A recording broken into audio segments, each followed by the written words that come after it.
Hi, and welcome back to David Pattinson's Accused Friends. Today we're here with James Barnett, head of Barnett Survivors Limited, a domestic abuse company that offers troubleshooting and practical advice for victims of domestic abuse. They mainly work with male clients and they do a lot of work around false accusations and police malpractice. James is here to provide some of his experiences and give us some insight on his background today. James, how are you doing? I'm doing well, thank you, David. Thank you for inviting me. So the first question I've got is, what advice do you have for men either falsely accused or those who suspect they're in an abusive relationship? Well, let's start with the men who are falsely accused. The key thing is to remain calm, because what often happens is a man will be falsely accused of a sex crime that he knows he hasn't committed, and he'll be indignant about it, he'll be shocked, he'll be appalled, and when he gets very kind of emotional and stressed and he starts to lose his friends and his job, his career, he tends to focus on tiny details that aren't actually relevant to helping his case. He'll become fixated on small details that don't matter. He'll be angry, he'll be emotional, and if you're like that, you tend to make further mistakes. You might make mistakes with your own legal counsel, banging your fists on the table. Why are you not fighting hard enough for me? This kind of thing, which always has a counterproductive effect. So my key advice, if you are falsely accused, is to remain calm whatever happens, because you have rights, and if you are arrested by the police, they can hold you normally for 24 hours maximum. You will get to speak to a duty solicitor. And the advice I always give to my clients is to make no comment when questioned by the police, because the police's mission is for you to implicate yourself, because you're doing their job for them. So to remain calm, that's good advice. When do they need to call you? Do they call you next, or do they call you after they've been cleared at their trial? Well, normally, we tend to work both sort of sides of the street, so to speak. So if a male victim is falsely accused of a sex crime, normally he'll be arrested pretty much immediately, and we'll be able to get to his case if he calls us within a few hours of that happening. And we have had false allegations dismissed of a sexual nature around the country involving multiple police forces. And the way we do that is to investigate the case ourselves, gather evidence, and then prepare a submission for the police force in question and the CPS, showing that there are some fundamental issues with pursuing this case legally. Because the way the CPS decision makers, the barristers they hire in to make a decision, a charging decision on a case, is on the balance of probability. That's the wording they use. So if you can create, or expose rather, enough kind of probability that this did not happen, or there are suspicious things in the timing of how this happened, or there are glaring contradictions in what's been alleged, therefore it's suspicious in some way, what you're trying to do is to create reasonable doubt. So if you can create reasonable doubt and make a submission to the police and the CPS, they will realise there's no realistic chance of conviction, and the case will move to NFA, which is no further action. So you've worked on, well over 100 different cases around the UK. Can you give us some stories about some interesting cases you've worked on? I can, yes. I mean, I can't, as I may have said, I can't go into ongoing cases for legal reasons, but I can certainly talk about cases that the company has worked historically. So I'll give you one example. We worked a case involving a young lad up in the north of England in Cleveland Police. And he was in an abusive relationship with a female perpetrator who wanted him to make her pregnant, which is a classic weapon that they use. And she had written in her diary and her calendar a sort of time window when she thought she was at her most fertile for this to happen. Unfortunately for her, he was a fireman and he had a back injury a few days before her time window when he was supposed to make her pregnant. So he was laid out on the sofa, not able to function sexually. As a result of that, after this time window had elapsed, she made a false allegation of rape against him to punish him for not making her pregnant in the time period that she'd set. So it was really just a case of myself and my team sort of analysing that case, establishing a clear timeline, a chronology of the case, exactly what's been said to the police, going through that with a fine-tooth comb, noticing inconsistencies, noticing irregularities, noticing whether the police bought something hook, line and sinker with no questions. Are they approaching it objectively? Are they approaching it according to Police Regulations 1999, which is the law, incidentally? And what does that law say? Well, the law, the Police Regulations 1999 are a series of stipulations that all officers must adhere to. Number 1 is honesty, number 2, integrity, number 3, objectivity, etc. And it goes through a list, which means all officers have a duty of impartiality in any police matter according to police regulations. So if you can gather evidence that a police officer has acted without impartiality, with subjectivity instead of objectivity, you can legally argue as a result of that they haven't adhered to Police Regulations 1999 if you're pursuing a police complaint after the event, for example. You're a representative of a guy called Mark Pearson, who's a friend of mine and who's done an interview here with me.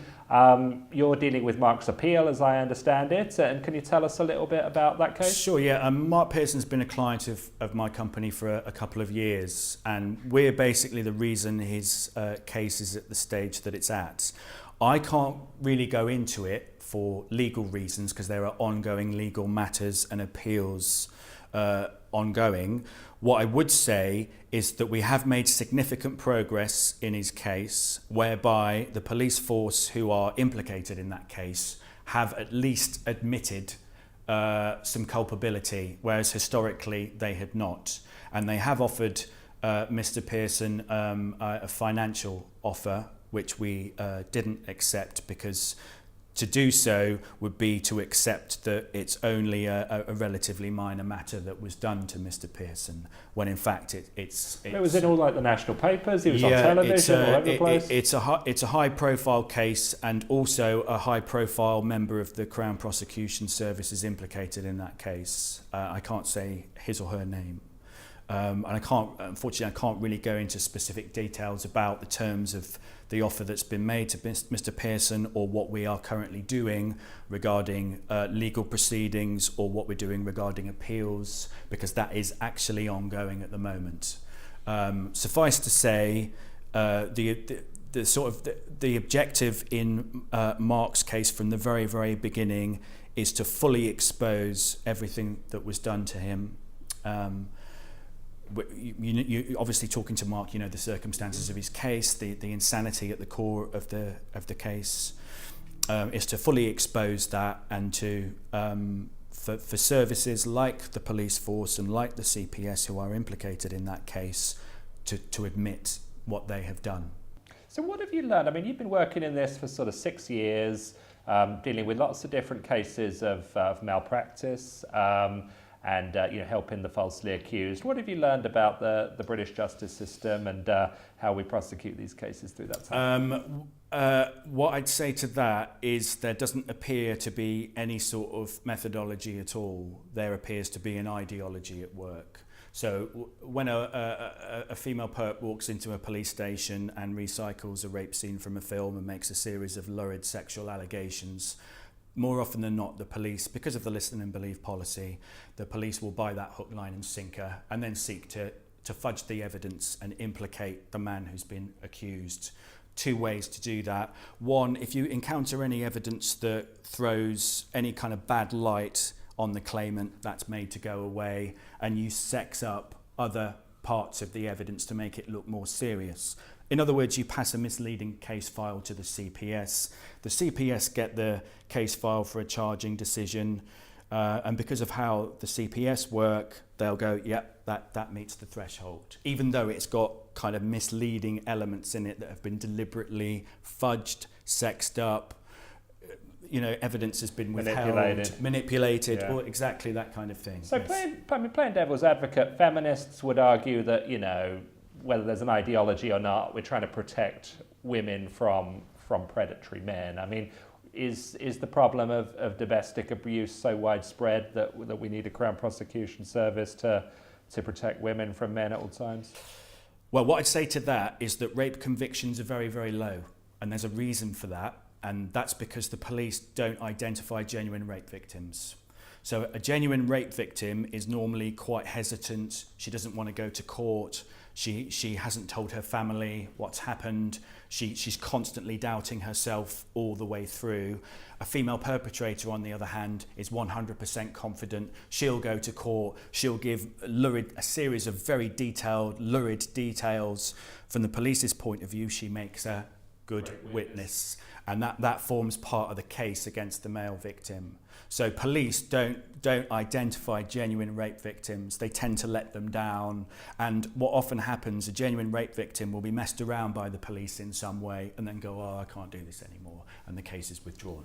Yeah, I mean, I've always thought about this when it comes to getting rape convictions up. You can do that by getting malicious prosecutions down, because the percentage rate of the total is what they talk about. But in order to do that, you have to change how the system approaches sexual allegations. And what needs to improve in the system from your point of view? Well, objectivity needs to be introduced, because that's completely absent. I mean, completely absent. If a woman accuses a man of a sex crime, the police will normally believe that at face value. They won't approach that objectively. They won't approach it impartially. They won't think, well, why is she saying it now? Oh, they've just broken up. Why hasn't she said it? She's saying it happened 5 years ago. Why has she sat on it for 5 years? Those kind of reasonable, legitimate questions are never put to the claimant. They sort of pander to the female perpetrator. The way female perpetrators get power is by creating an audience that feels false empathy for them.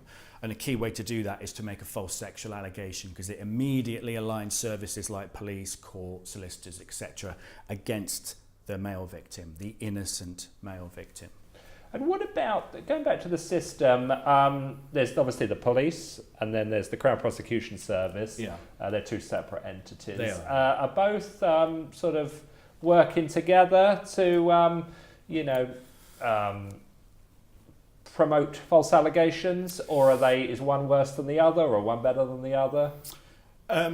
Well, that's an interesting question, and the way, having worked quite a lot of cases, I originally assumed when I started doing this 6 years ago that the problem was solely in the police, that the police were passing misleading case files over to the CPS. The CPS were taking that at face value and authorising the charge. But having worked so many cases now involving the CPS and involving subbed-in barristers, because that's how they do it, they sub in a barrister or a QC to look at a case file and decide, does it meet the probability threshold of yes, it could have happened, or no, it definitely couldn't happen, or maybe it did happen. All that sort of grey area they use to analyse a case, if you like. And I can say with confidence they are as bad as each other, because both parties are required to get a false allegation matter to court. The police on their own can't do that. They have to submit the case file to the CPS. The CPS have to authorise the charge, and then the case can go to court.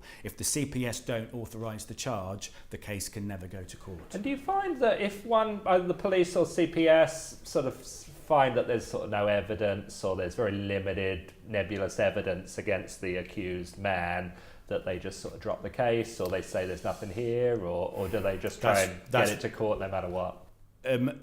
The way I'd answer that question, because it's quite a complicated question, in some cases the police pursue an innocent man over a long period of time, like years, to try and get him. In other cases it happens relatively quickly. So if my company can get involved early enough, the sort of submissions that my company and my team can make to the police and the CPS is laid out in chronological order. It's very clear, it's very objective. It uses evidence to support all of its points that we're arguing, and anybody reading that, because of how we write it, would go, yeah, there's something not right here, because of how we write them. So we don't use legalese for that very reason.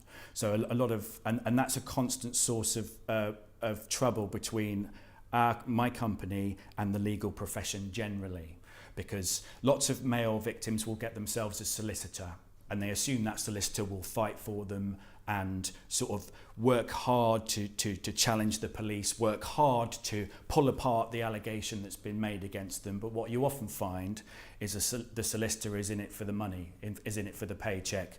They'll go through the motions, it's just another case to them. They'll miss key details that could have been used to suggest reasonable doubt before the case even gets charged. So you're different to a solicitor in that you're a kind of more of a strategic advisor. That's right, yeah.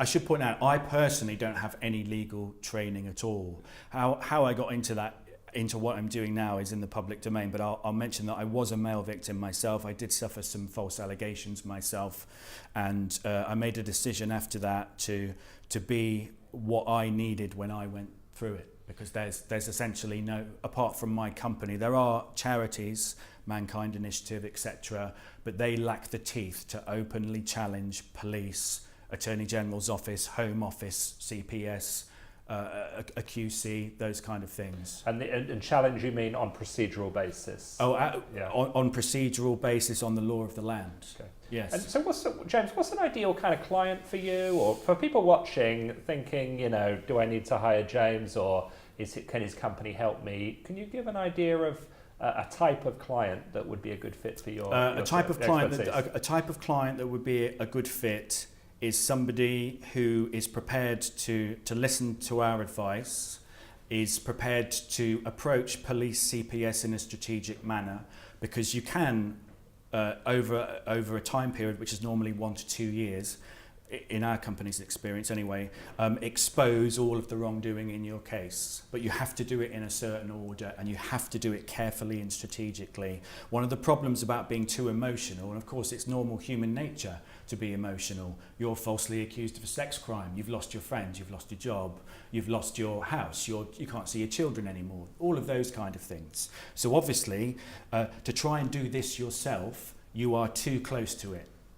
You are too emotionally connected to your own case. It's impossible not to be emotionally connected to your own case. You need to hire a third party who is determined, who is objective, who is not scared to take on police, has the teeth to take on the CPS, to take on corrupt barristers, to take on corrupt social workers, all of that kind of thing. And people can hire you pre-trial or post-trial or any time in between? At any stage. So they want to do an appeal, for example? Absolutely, yes. We've worked some appeals with the CCRC. Basically, at any stage in the whole horrible cycle of being falsely accused, whether that's you've been falsely accused yesterday or you've been falsely accused 10 years ago and convicted for it and you went to prison for a couple of years and now you're out, at any stage we can assist you. We can assist you with police complaints, we can assist you with IOPC complaints, we can assist you with properly investigating your case, which probably won't have happened in the first place. Now, you mentioned a couple of quotes I've got from you. You say that some women use children as a weapon in domestic abuse cases. Yes. What do you mean by that? Okay, so England Wales Crime Survey in 2013 clearly established that 1 in 6 women will abuse a male partner or relative at least once in their lives. It's 1 in 4 men, 1 in 6 women. And a key weapon of the female perpetrator is false allegations in order to deny child access. The child as weapon, in other words. So it is the denial of access of the child to the father? Yeah, so basically people might be quite shocked by this, but female perpetrators don't have a normal maternal instinct when it comes to their own children. They see them purely as possessions, objects, weapons to be used as a make-weight to manipulate the male victim. That's classic female perpetrator. And another quote of yours, you talk about women in certain situations playing the victim, pretending to be a victim when they're not. Yes. Why do women do that? Well, female perpetrators derive power in a slightly different way from your classic male abuser model. They take a very psychological approach to power. They get off by creating an audience around them that can feel false empathy for them. That's how they really get off. And a key way of doing that is to make a false sexual allegation to the police, which they already know the police will believe hook, line and sinker with no true investigation. So how we destroy female perpetrators is to take their audience away, in a nutshell.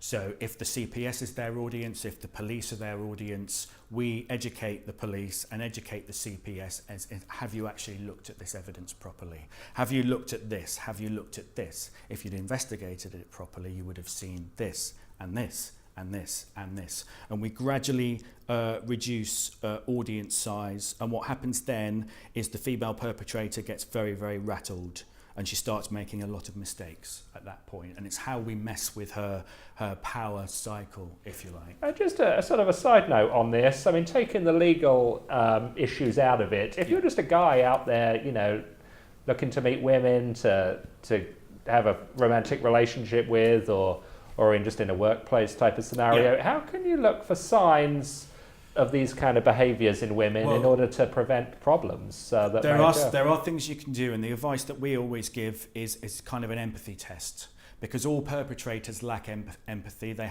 tend to have a high level of narcissism, which is obviously quite easy to see, but the key signifier is empathy, the key signifier. So victims often have too much and perpetrators have none. It's kind of the commodity of the abusive relationship. It's weaponized, the empathy. So if you can perform any kind of very simple empathy test, they are online, by the way, or with a prospective partner, and they fail that genuine empathy test. The reason empathy is important is because empathy is something that's felt. It can't be learned, it can't be taught, it's felt. And if you find that you present a situation which would normally invoke empathy from a person and there's a slight delay, and then the empathy is kind of laid on with a palette, for example, that would be of concern, because that could be a perpetrator. A second thing to look for with female perpetrators is the make me pregnant weapon. Right.